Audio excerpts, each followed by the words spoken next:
हराया अभी south Africa मोर कर लूँ जिस तरह भी है, but obviously lost the toss, but again they won the match.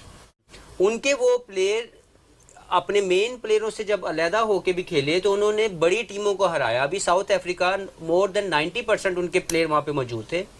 उनकी सेकंड टीम आई इंडिया की और उनको हरा के चली गई। हमारी अगर हम अपने नए लड़कों को चांस दे रहे हैं तो वो जिम्बाब्वे से नहीं जीत पा रही। शुरुआत हमने की थी जिम्बाब्वे से हार के, तो इख्तिताम भी हमने जिम्बाब्वे से हार के पूरा रिबन पूरा लगा के गिफ्ट के ऊपर रैप करके दे दिया है। आए भी थे मुंह काला करा के, जा भी रहे हैं मुंह काला करा के। भाई तीसरा मैच हम हार गए T20 का, जो कि नहीं हारना चाहिए था। मैं हमेशा बोलता हूं कि हमारे जो यंग लड़के भी हैं वो भी जिम्बाब्वे की टीम से बहुत अच्छे हैं, लेकिन यही वजूहत होती हैं जिसकी वजह से हमने इस सीरीज में चेंजिंग्स की। लेकिन उससे पहले क्यों नहीं करते थे? हम यही कहते थे यार सीनियर लड़कों को खिलाओ, हम जिम्बाब्वे से भी हार जाएंगे, पता नहीं वो हमें हरा ना दे। जिम्बाब्वे ने पाकिस्तान को इस टूर पे दूसरा मैच हराने में बिल्कुल कामयाब हुआ है और एंड वाले ओवर में जबरदस्त तरीके से जिस तरह फिनिश किया, क्रेडिट जाता है जिम्बाब्वे की टीम को। जिम्बाब्वे टीम ने मैच जीत के पाकिस्तान टीम को एक्सपोज किया, हमारे सिस्टम को, हमारे नए प्लेयरों को एक्सपोज किया। क्या एबिलिटी है इनमें, एबिलिटी है कि नहीं आगे बड़ी टीम से खेलने की, क्या ज़रूरत है। ब्रेकिंग न्यूज़ ये है कि जिम्बाब्वे ने आज पाकिस्तान एक को हरा के 2-1 से सीरीज वो हारा। हमारा तो जनाब थ्रिलर जो है वो इन्हीं से ही होता है। मतलब दुनिया कोई ऑस्ट्रेलिया से पंगे ले रही है, कोई ऑस्ट्रेलिया को दबोच रही है, कोई क्या कर रहा है, कोई कहाँ पे कर रहा है। हमारा जो है ये जिम्बाब्वे के साथ ही थ्रिलर होता है। कहा था कि आप एक अच्छा टोटल देखना चाह रहे हैं, वैसा नहीं हुआ and at the end of the day 132 was surely not enough for Pakistan. But the thing is मुझे अच्छा लगा सिकंदर रजा की एक मॉरल जीत होगी। वो चाह रहे थे मैं सेकंड बॉलिंग करके फंसा लूँ, कर लूँ जिस तरह भी है, but obviously lost the toss, but again they won the match. I mean it's imagine as a captain of Zimbabwe, इतना डिमोरलाइज्ड होने के बाद, इतनी फैंटी खाने के बाद लास्ट मैच, यार that shows the character of the man. और ये बहुत अच्छा कप्तान है, अच्छा लड़का है, पाकिस्तानी प्रोडक्ट है, बट क्या उसको जगह मिली है। वो भी बाजिद कह रहा था product of your own environment. वो एनवायरनमेंट क्रिएट करने की कोशिश कर, जितना लिमिटेड रिसोर्सेज उनके पास हैं उससे वो कर रहे हैं। So I think it's well earned victory by Zimbabwe. I'm just really happy for them. Be honest, but I'm at the same time sad. Pakistan sweep करके आराम से जाता, but again हमारे बच्चे नहीं खेल रहे हैं, सारे नहीं खेल रहे, विकेट इस काबिल नहीं था कि ज़्यादा रन कीजिए। But again, having said that, we could have a small partnership would have been nice. 25 करके हम कर लेते, 150 पौने 200 कर सकते थे, बट अगेन इतना मार्जिन हमें देना पड़ेगा बच्चों को। बिल्कुल फीस भाई, consolation victory for Zimbabwe, but जिस तरह शोएब भाई ने कहा कि they will of course salvage this, उनके लिए इंपॉर्टेंट है अगली सीरीज में जाने से पहले। देखें, पहली बात तो ये है कि इस हार को हम लर्निंग पीरियड के ऊपर डाल के भूल जाएं, या हम वाकई समझें कि कुछ चीज़ें हैं जो हाईलाइट होने वाली हैं। वो ये हैं कि ये जो हमारे प्लेयर खेल रहे हैं इनके मेंटल एरिया के ऊपर काम होने की ज़रूरत है। बिकॉज ऐसा नहीं हो सकता कि आप अपने आप को ये समझें कि आप रेडी हैं और जब आप खेलें तो लोएस्ट पॉसिबल जो ओपोनेंट है वो आपको मिले और आप इस तरह की परफॉर्मेंसेस लेके आएँ जिसमें आप डोमिनेंस एटीट्यूड तो आपका नज़र ही ना आए और आप एक मैच भी ऐसा हार जाए। इट शोज़ कि mentally it's not about the skills. Sometime हम स्किल्स को लेके बहुत ज़्यादा बैठ जाते हैं कि जी इसके स्किल्स थोड़े हैं या ज़्यादा हैं।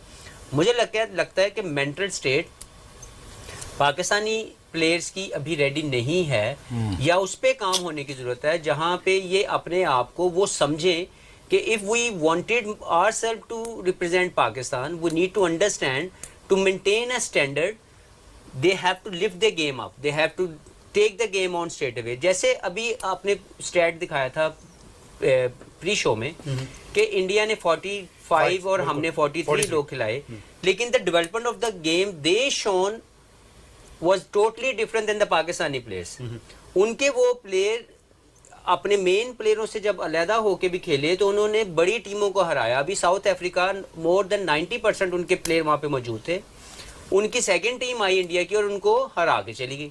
हमारी अगर हम अपने नए लड़कों को चांस दे रहे हैं तो वो जिम्बाब्वे से नहीं जीत पा रही। सो वो need to understand a lot to work at domestic level, a lot to work for many people around जिनको लगता है कि हर चीज़ रेडी है। It's not ready yet, they are not the international product. Yes you given them a chance, जिसमें हम ये खुद चाहते थे कि उनको मिले, लेकिन इस वक्त मुझे लगता है we need to have a fair assessment कि इनकी डेवलपमेंट की ज़रूरत है, इनके मेंटल डेवलपमेंट की ज़रूरत है। बिल्कुल। ये अब सारी चीज़ें मैनेजमेंट ने सोचनी है कि इनमें से कौन से प्लेयर्स हमें इस फॉर्मेट में काम दे सकते हैं, अच्छा खेल सकते हैं, इंटेंट दिखा सकते हैं। आप जब तक ये नहीं सोच के ये T20 की टीम बनाएंगे, वनडे की टीम बनाएंगे या टेस्ट मैच की टीम बनाएंगे, आप कभी अच्छा रिजल्ट नहीं प्रोड्यूस कर सकते। तो इसलिए ये चीज़ें करनी बड़ी ज़रूरी है। और ज़बरदस्ती आप सेट करेंगे T20 क्रिकेट में प्लेयरों को, तो वो अच्छा साइन नहीं है पाकिस्तान के क्रिकेट के लिए। कुछ बेहतर सोचना पड़ेगा पाकिस्तान के क्रिकेट के लिए। अपने फेवरेट्स थोड़े साइड पे रखने पड़ेंगे। आपको पाकिस्तान की टीम समझ के खिलाना पड़ेगा। आप देखें कि दुनिया के जो प्लेयर्स हैं, यंगस्टर बैकअप प्लेयर्स खेल रहे होते हैं किसी बड़ी टीम के साथ, वो एक डिफरेंट माइंडसेट के साथ खेल रहे होते हैं, फेयरलेस क्रिकेट खेल रहे होते हैं। गेम अवेयरनेस कितनी ज़बरदस्त है, इंटेंट कितना ज़बरदस्त होता है। आप देखें हिंदुस्तान की टीम साउथ अफ्रीका में जाके 4 मैचेस की सीरीज़ है, जिनमें से 3 बार उन्होंने 200 प्लस रन्स किए हैं। अब अंदाज़ा लगा लें उनकी नई टीम।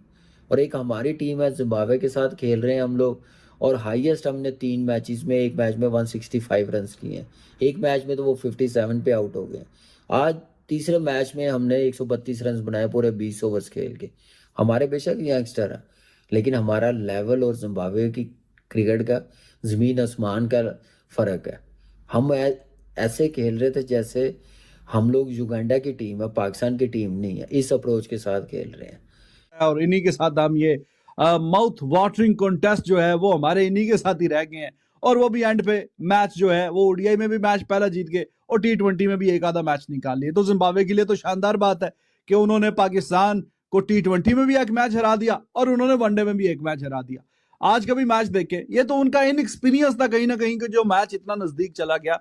वरना जिस तरीके से उन्होंने शुरू में 50 रन की पार्टनरशिप की है वो आपके सामने है यार। 50 रन और 5 ओवरों में 50 पे पहुंच जाते हैं। हमारे वाले शुरू में देखें किस तरह, और हमारे जो मेन बॉलर है हसनैन को देखो यार, इतना एक्सपीरियंस हो गया, कैप्टन ने उस पर कॉन्फिडेंस नहीं दिखाया कि भाई तुझे दोबारा कोई बॉल भी देनी चाहिए कि नहीं देनी चाहिए। शुरू के 2-3 ओवरों में ऑस्ट्रेलिया के जो ओपनर थे वो बेनेट और दूसरा जनाब मारूमारी, उन्होंने इतना मारा इनको, इतना मारा कि बस आप पूछिए मत। 2 ओवर किए हसनैन ने, 5 चौके 2 वाइडें। वो शुरू में ये जहांदाज भी 1 ओवर में 12, आखिरी ओवर में भी मतलब ठीक ठाक रन चाहिए थे, वो भी डिफेंड नहीं हो सके। तो वो आपको बता रहे हैं कि जी T20 खेलना कैसे है, कि बाद में जब गेंद थोड़ा पुराना हो जाता है, स्पिनर्स आते हैं गेम में, रन्स नहीं बनते, लेकिन शुरू से ही ऊपर से जरा काम खींच के रखो ताकि एंड तक जो है वो कहानी अगर पहुंचती भी है तो हम कहीं ना कहीं गिरते पड़ते किसी ना किसी तरीके से टारगेट पे पहुंच जाए। और यही कहानी आज हुई है। मतलब बहुत ही अफसोस की बात है कि आप जो सींग आपने फंसाए हुए हैं वो जिम्बाब्वे से फंसाए हुए हैं। जिम्बाब्वे के साथ आपके थ्रिलर मैच होते हैं यार, जो ना 3 में ना 13 में ना वो T20 के वर्ल्ड कप में क्वालिफाई कर सकते हैं, ना वो 50 ओवर के वर्ल्ड कप में क्वालिफाई कर सकते हैं। वो नहीं क्वालिफाई किया। पिछला आपने देखा T20 वर्ल्ड कप अभी इसी साल हुआ, जिम्बाब्वे तो आपको नहीं दिखा वहां पे। वो और टीमें अफ्रीका से आगे निकल गई हैं, वो जिम्बाब्वे से तुम लोग मैच हार जाते हो। यंगस्टर से यंगस्टर अच्छा कोई मसला नहीं, बच्चे हैं आपके खेल रहे हैं, लेकिन अगर आप लोग इनको सिखा ही नहीं रहे कोई चीज, इनकी हेल्प आउट ही नहीं कर रहे, इनको अच्छी पोजीशंस या इनको अच्छे मशवरे नहीं दे रहे, तो फिर ऐसे ही हाल होंगे। कम से कम इनको फिर एक ऐसा काम करें कि आप ना एक वो बल्ला ले दें, वो जो चैन कुली की मैन कुली में वो बल्ला नहीं है, वो जो निकाल के ये डस लगाई होती है, तो आप इनको वो बल्ले बुल्ले ले दें, वो इनको काम कर देंगे। नहीं तो जिस तरह की मीडियोकर क्रिकेट ये खेल रहे हैं, लग तो नहीं रहा कि इनके कुछ चांस है। वो देखा है ना, भारत के बच्चे ही है ना वहां पे, छोटे बच्चे गए हुए ना, बड़े तो पर्थ में उन्होंने अभी भारत का झंडा गाड़ा है ना, अभी रिसेंटली पर्थ में हराया है ना उन्होंने, हिस्ट्री क्रिएट कर रहे हैं ना। जिस तरह न्यूजीलैंड की सीरीज हारे थे उसके बाद जाके जवाब दिया ना पर्थ के अंदर, उस तरह उनके भारत के जो प्लेयर्स थे वो साउथ अफ्रीका बच्चे गए हुए थे, उन्हें 300 मारा है ना। संजू ने 2 सेंचुरियां लगाई है ना, वो भी तो बच्चे ही हैं। लेकिन आप लोगों के बच्चे हैं कि बच्चे तो वो हैं, लेकिन अब आपके जो सिखाने वाले हैं वो ही इसी तरह के हैं, प्लस जो खिलाने वाले हैं वो खिला ही इसी तरीके से रहे हैं, that you not helping them out. मसला ये है कि आप उनको बना नहीं रहे, आप उनको बिगाड़ रहे हैं, ये बहुत बड़ा मसला है। और अब आप प्रेस कॉन्फ्रेंस में वही जो आपका सेम ओल्ड ला है, आप बैठ जाना, आप कह देना कंप्लेन जी हमारे बच्चे छोटे पड़ गए। मसला ये हो गया, जिम्बाब्वे आज बड़े बच्चे ले आया। पाकिस्तान 132 रन बना के अपनी पहले खेलते हुए आउट हो गया और पाकिस्तान ये मैच हार गया। 132 ऐसा लग रहा था